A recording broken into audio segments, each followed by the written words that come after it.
अहम खबर है, आईसीसी चैंपियंस ट्रॉफी में नाकामी के बाद साबिक कोच सकलैन मुश्ताक नए उबूरी हेड कोच के लिए मजबूत उम्मीदवार हैं।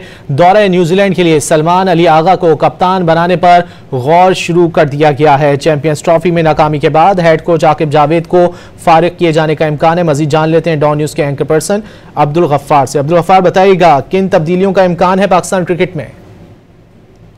जी बिल्कुल, पाकिस्तान की चैंपियंस ट्रॉफी में खराब कारकर्दगी के बाद जो हमें बताया है कि जो तब्दीलियां हैं वो तमाम शोबों में की जाएंगी। हेड कोच आकिब जावेद की तकर्री चैंपियंस ट्रॉफी तक थी, लेकिन अब उनको एक्सटेंशन नहीं दी जा रही और जो पीसीबी के मेंटोर्स हैं 5, उनमें से किसी एक को जो है वो कोच बनाए जाने का इम्कान है और इसके लिए सकलैन मुश्ताक जो है फ्रंट रनर है।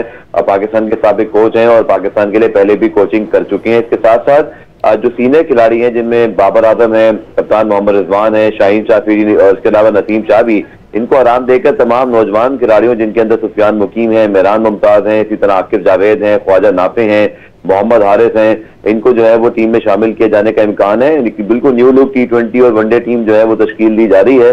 और इसके अलावा जो कप्तानी के लिए सलमान अली आगा जो कि नायब कप्तान भी रहे पाकिस्तान की वनडे टीम के, उनको वनडे में, जबकि शादाब खान को जो है वो T20 में कप्तानी दिए जाने पर गौर किया जा रहा है। हतमी फैसला 1 से 2 दिन में हो जाएगा। जी बहुत शुक्रिया अब्दुल गफ्फार इन तफसीलात के लिए।